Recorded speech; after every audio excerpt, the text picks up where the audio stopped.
Well, hi, how are you? Uh, Happy, what day is it? Wednesday. Um, and I've just been out sort of walking and it's just started to rain. And it occurred to me that this one that you might have seen a little while ago, is, that had let's see, the pattern tissue on it. And I put the blue on the bottom and started a bit of sky at the top. It's kind of time to do it. The clouds were really looking a bit broody, and it made me think of this one. So I just thought it was a good idea that I could carry on, do something with this and see what happens. Excuse me. And so I'm going to, I think, do some, oh, actually what I might do if I could find my trusty, somewhere here, I've got a ruler, and I put it all different places because it's a little bit long and it gets in the way all the time. So maybe I won't use the ruler because I can't see it just very quickly. But as I was saying, horizons aren't always dead flat. I mean, they are dead flat, but we don't see them as dead flat because there's always other things happening. So I was sort of just going to put the ruler over there to sort of just show where I could go with the horizon line. But never mind, what I was going to do is there's more layers on the bottom here than there is on the top. And I'm thinking this is looking like it needs some of these broody clouds that I saw outside this morning. And if you can see what it's looking like, that's the collage in there. And then I put a bit of white on it sort of to preserve. It was this part of it that was quite white at the time. And I've also spoken to you about mixing white and titanium white. One being super solid and not transparent at all, and mixing white being a little bit transparent. So I just have to see which one I've got here. I've got mixing white here. So let's see what happens. I'm going to do it with a glove on because I like doing my clouds with my fingers. I'll do them with brushes as well. That's all very cool. There's no problem at all, but just today it's sort of looking like I'll just moody it up a bit, I think, and maybe just a little bit of another colour. I know it might actually be this purple. It's got a flash name, and it's all covered up with paint, so I can't see it. Something azine purple, and it's transparent as well. So we'll see what happens. It might come up a bit like sort of like a dye, I suppose, more than a paint, because they're both quite transparent. But that'll give us some bit of broodiness, I think, which might be quite cool. So that we're not just all white. Can you see that? So there's just a little bit of that purple coming through. And we know that clouds are grey because that's what it looks like to our eyes. But in fact, the spectrum is more than the grey, and a really good grey incorporates many different colours. And an artist painting with grey doesn't generally just use a white and black to make grey. You use many different colours, just like browns are often most often a combination of lots and lots of different colours to get a really richness to the colours that you're using. So can you see that well enough? Can you see there's a bit of other colour coming in there, and the clouds aren't just white? I think you can. Yeah, I think you can. A little bit more. So I've come home from work today and been for a walk, which was good. I walk during the day at work as well, like our 10-minute break. Just go around the building a couple of times to get some fresh air. Look at the sun, get the sun into my eyes, which I know is good for. Well, actually, I think it's your circadian rhythm that it's good for. And then sometimes I also walk at night if I'm not sort of doing anything more adventurous, which I wasn't today, because I've got a gym day tomorrow. I'm on to, I've got a little code, it's called an L30 day tomorrow. And L30, L starts for legs, and 30 stands for 30%. So I'm not going all out. My all out day will be 5 days after that. No, it won't even be all out because it'll be 90% legs 5 days after that. So tonight was just sort of a getting my legs moving, really, more than anything, after sitting at a desk. And sitting at a desk for me is fun because I get to draw clothes, so that was a good day. Okay, how are we going? Can you see that? There's a bit too much shine with this light on, isn't there? I'm quite liking that. And what I might do, there's just a little bit of purple left, just sort of scrub it through here because, as you know, I don't want to waste any paint. So this is the palette I'm using. That is from the other day when I had that mustardy colour, the sienna, that was kind of, what did I call it, curdled. And so that's still there, and so I just plopped this down and used the end of the palette paper that was there. So that's pretty cool, I think. I might just wet my palette again because it's just a bit dry, and so that dried up a bit too soon. So I'll just put some more paint on this, some water on this palette. I showed you that the other day. And now I will do something about this. Am I doing okay? Am I doing alright? Let's have a look. What I really want is for that to dry. So I'll get a trusty piece of tissue paper. I'll put it in there, and because this one's upside down, this could be a bit of a fiasco, but we'll see. Oh no, that was alright. Just to look like that. See if there's something else here that I could, oh yeah, here we go. I did that the other day too. Do you remember that one?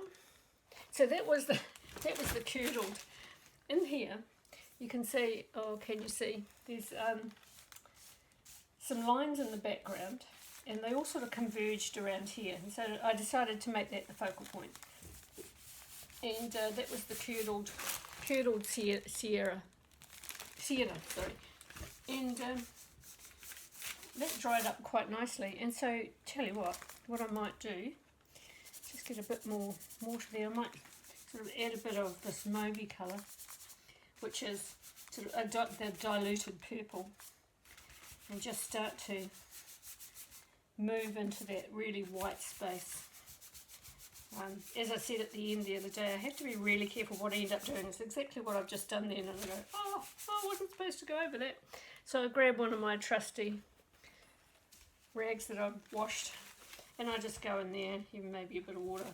If I want it bright white, it's quite likely I don't want it bright white, and over time, as we keep working on this, it gets less and less bright white as I go. But we'll just sort of pull that in. And what I've been using is very transparent colours. So the Phthalo Blue, you can actually see around here, very transparent, as is the purple. And then suddenly we've got this big sort of splash of white, and I'm thinking I'm going to need something more solid to cover it up, to get over the top of it. And what I have to do now is try and find a colour out of all of the colours that I've got here that's going to meld in and look good, and possibly just that very first layer, and you won't really see it in the end. And this is a yellow, and not a transparent yellow, and let's just see what happens. There's a little bit of the yellow in that sienna, keep saying the wrong word. Can't see that, can you? Quite happy with what's happening there. So see, there's a little bit of yellow coming through just on that white, and a little bit of the mauve, because what I'm trying to do is sort of break up that quite solid white colour, and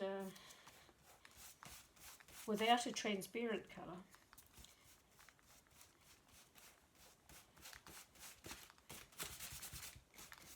And if I'm not careful, it's going to, you know what's going to happen, it's going to turn green. I'm going to, no, Linda, you don't like green. Don't like green.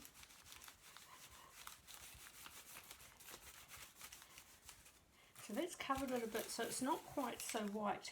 Like I say, it probably won't finish today like this. It might not even look like a big white thing in the end. I might cover the whole lot up. But in the meantime, just right now, my general thought as I'm doing this is covering up something I don't like. And if something's bothering me and it's not doing the job like I wanted it to, then I do something about it. And I keep going until that something about it feels good, and I don't have to kind of like worry anymore about what it looks like because I'm happy with what's happening. Now, I did say last week, I don't know when it is, whenever the last time was, that when you've got wet paint on top of dry, it can lift off the underneath layer. And so that's another thing I can do, is sort of go around the edges and just scrape off those edges so it doesn't have quite that very solid feel about it, this white. So what can I do? I'm going to need some, I don't know, it might be too dry. I might actually need a trusty, tell you what I do use, I think I've told you before, is methylated spirits. So that I could just go through those edges and scrape them off a bit. One of the problems though, my reluctance to do that, is that this is paper, and it's just cartridge paper. It's just an A whatever size that is, must be A2 workbook. And so if I put meths on here, the meths, did I say tubes before? It's meths that I use for acrylic paint. And it might just go through and ruin the whole thing, and I'm quite liking it. So I'm going to have to come up with another solution on what I do about seeing this white in the background. What it might need is some pattern paper. I quite like the bits that have got lines on them, and sometimes they haven't, so I end up with all kind of like bits I don't like so much. So I could do that. Shall we do that? Let's do that. So I said to you that the stuff I'm supposed to use, the stuff, yes mum, it's not stuff, I know, gloss medium, and it's dried up, although I might be able to get into the very bottom. But what I'll do, just do this. I won't advertise what sort of glue that it is. No, it's alright. Just ordinary old Yoo-hoo glue, and it's in just that tube. It doesn't last long, but man, it's useful. Easy to do. Just trying to find a bit that's got a bit more. No, see, I've got so much here, I can just find some more. It's got, these ones, see, it's got like 3 lines on it, grading lines, I know that those are called. So that could go like so, and you see those lines, oh no, hold on. I'll put those lines in more of a juxtaposition against what's already happening with these other lines. That's a better place for it. And there's a line. That probably goes the other way, the opposite to what I tend to do generally in life is, people who know me well know that Dad's always called me contrary. I sort of go against. So when I'm trying to think of something, or something's coming to me, I'm thinking, what's going on there? It's because what I'm trying to do is do the opposite to what I see. And so if I can't do that, I can't do it that way because it's too close to that line. Can't put it that way because it's going to join up with that line. So I don't want it that way, and so I'm thinking, no, it has to go there. Like for me, there's no other option. Because sameness is not me. I think, oh, here's a nice bit. Look, there's a bit of like the manufacturer something. What does that say? Oh, can't quite read it. Oh, here we go. Do you know the reason I can't read it is because it's in a different language. But the word is waistline. So that's the waistline, and that's got a line on it as well. So let's be careful that we don't put that line in the same angle as any of the other lines. And then, another nice bit. Look, this has got, can you see that? the little triangles, which as a designer we call notches, and we actually don't use them that way. We use them in a different way. Instead of cutting them out, you know how you go along and you're cutting out a pattern and you do this little triangle and you cut out another triangle to match it. We actually cut it into the fabric, into the seam, which is much easier. So you're cutting along with a big cutter and you go, and it's done. And you always, forever, as you're sewing, you're matching your notches.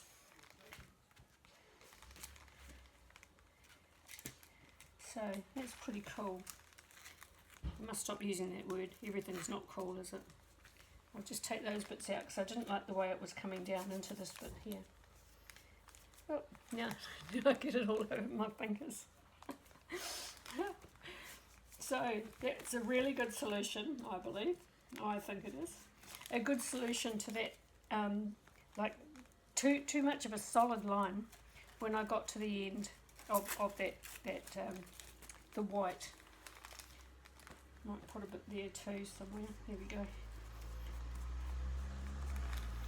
Here, I might keep it there, or will I don't know, I just want a bit of something. Do I want something there? No, I don't know. Tell you what I could do.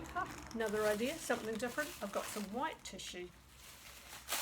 That's just from, I don't know, it was in a shoebox or something. So you can imagine how much stuff I've got. I'm going to crinkle this one right up because it's kind of like the base. If this does turn into some sort of sunsetty looking thing, then if it's wrinkly and quite different, then that's going to look good too. And so it's still tissue paper. Oh, don't like that. That's got a sharp edge, you know. Don't like that. So we take that off. And right there, we'll somehow or other probably use that bit there. There we go. We'll just keep it all wrinkled. And that would be the middle. Oh, now what's happening? See what's happening there?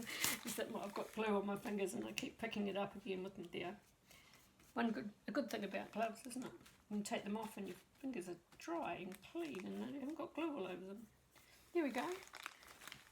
So let's come back to that again when it's dry and next time we meet. And I'll be really happy with that. I think that's working out really well. Tell me if you don't think so. Let's have a look here. Yeah, happy if you leave comments about if things are